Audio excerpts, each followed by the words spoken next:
Hi friends, welcome to Swari's kitchen. అందరు ఎలా ఉన్నారండి? బాగున్నారా? నేనైతే చాలా బాగున్నాను. ఈరోజు వీడియో వచ్చేసి సొరకాయ పాయసం అయితే చేస్తున్నాను. సొరకాయ పాయసం ఎలా చేస్తానో ఈ వీడియోలో ఉంటుంది. స్కిప్ చేయకుండా చివరి వరకు చూడండి. ప్రాసెస్లోకి అయితే వెళ్ళిపోదాము. ముందుగా అయితే ఈ సొరకాయని పుట్టు అయితే తీసేసుకోవాలండి. నేను హాఫ్ సొరకాయ అయితే తీసుకుంటున్నాను. ఓకే ఫ్రెండ్స్, సొరకాయ అయితే పీల్ అంతా తీసేసుకున్నాను. శుభ్రంగా వాష్ చేసుకున్నాను. అయితే ఇప్పుడు మజ్జిగ కట్ చేసేసుకొని ఈ పార్ట్ అంతా తీసేసుకోవాలి. లోపల ఉన్న సీడ్స్ అంతా తీసేసుకోవాలి. ఓకేనండి, దీంట్లో ఉన్న సీడ్స్ కూడా తీసేసుకున్నాం కదా. దీని సహాయంతో ఇదంతా పీల్ చేసేసుకోవాలి. ఓకే ఫ్రెండ్స్, ఇదంతా మెత్తగా స్ట్రైన్ చేసుకున్నాం కదా. ఇప్పుడైతే డ్రై ఫ్రూట్స్ అవన్నీ ఫ్రై చేసేసుకుందాము. సగ్గుబియ్యం అయితే ఒక హాఫ్ అన్ అవర్ అయితే నానబెట్టేసుకున్నాను. ఇంకొంచెం సేపు అయితే నానబెట్టేసుకుందాము. ఓకేనండి, కళాయి అయితే పెట్టేసుకున్నాను కదా. ఇప్పుడు స్టవ్ ఆన్ చేసేసుకొని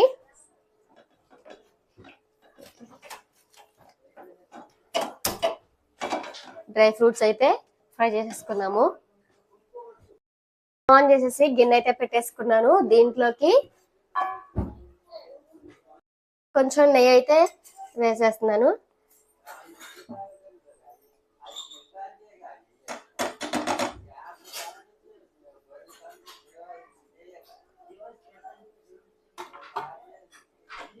నెయ్యి అయితే వేసేస్తున్నానండి కొంచెం.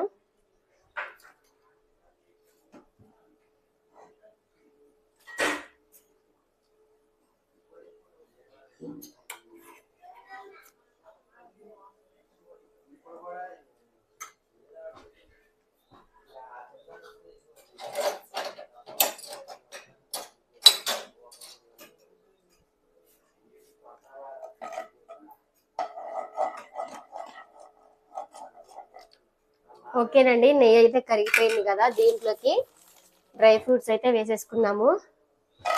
బాదం పప్పు, జీడిపప్పు, కిస్మిస్లు అయితే వేస్తున్నాను.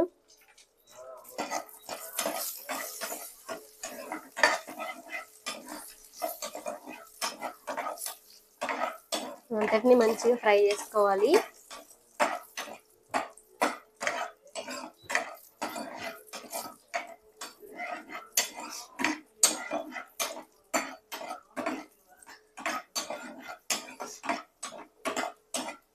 ఓకేనండి, డ్రై ఫ్రూట్స్ అయితే మంచిగా ఫ్రై చేసుకున్నాం కదా. ఇది పక్కన పెట్టేసుకుందాము.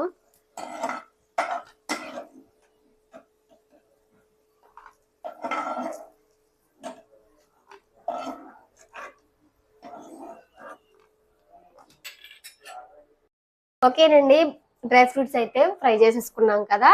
ఇప్పుడు మనం తురుము పెట్టుకున్న ఈ సొరకాయని కూడా వేసేసుకొని వాటర్ ఇనికిపోయేంత వరకు అయితే ఫ్రై చేసుకున్నాము.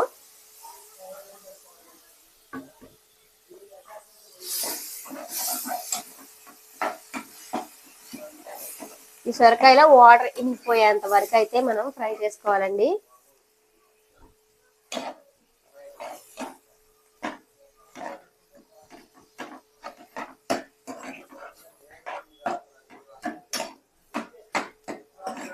వాటర్ అంతా మంచిగా ఇనికిపోతే మనకి సొరకాయ అనేది మంచిగా ఫ్రై అయిపోయినట్లే.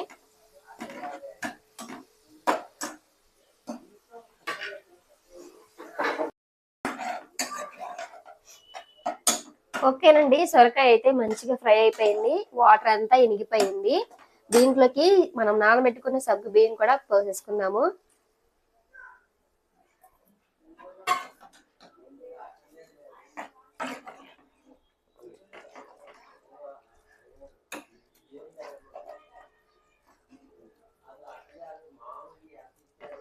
ఈ సగ్గు బియ్యం కూడా మంచిగా ఉడికిపోయేంత వరకు అయితే ఉడికించుకోవాలి.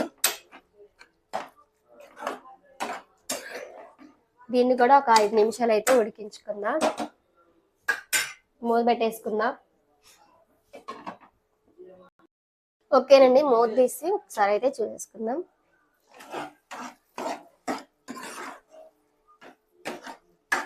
ఇదంతా మంచిగా ఉడికిపోయిందండి. దీంట్లోకి కాచి చల్లార్చి పెట్టుకున్న పాలు కూడా యాడ్ చేసేసుకుందాము.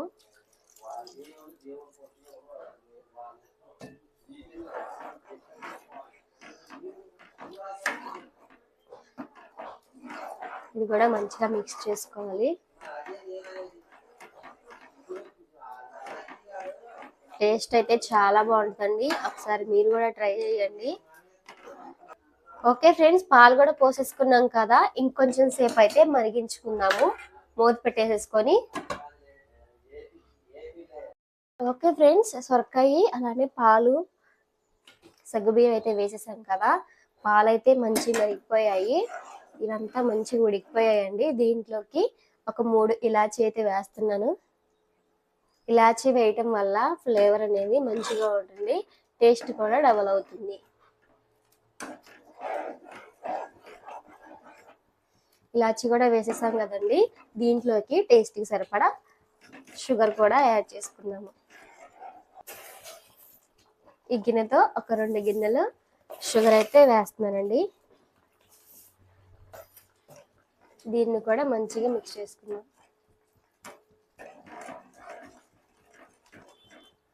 కలర్ కోసం మనం ఫుడ్ కలర్ అయితే వేసుకోవచ్చు, లేదు అంటే ఇలానైనా తినేయచ్చు. టేస్ట్ అయితే చాలా బాగుంటుంది. ఈ షుగర్ వేసుకున్నాం కదండి, షుగర్ అంతా కరిగిపోయేంత వరకు అయితే ఉడికించుకోవాలి.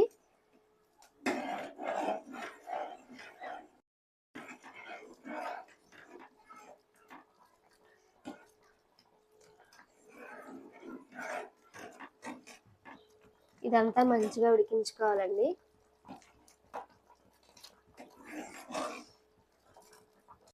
దీంట్లోకి నేను కొంచెం ఫుడ్ కలర్ అయితే యాడ్ చేస్తున్నానండి.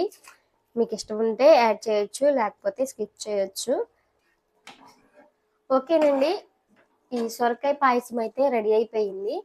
ఫైనల్గా మనము డ్రై ఫ్రూట్స్ అయితే వేపుకొని పెట్టుకున్నాం కదండి, దీంట్లోకి అయితే వేసేసుకున్నాము.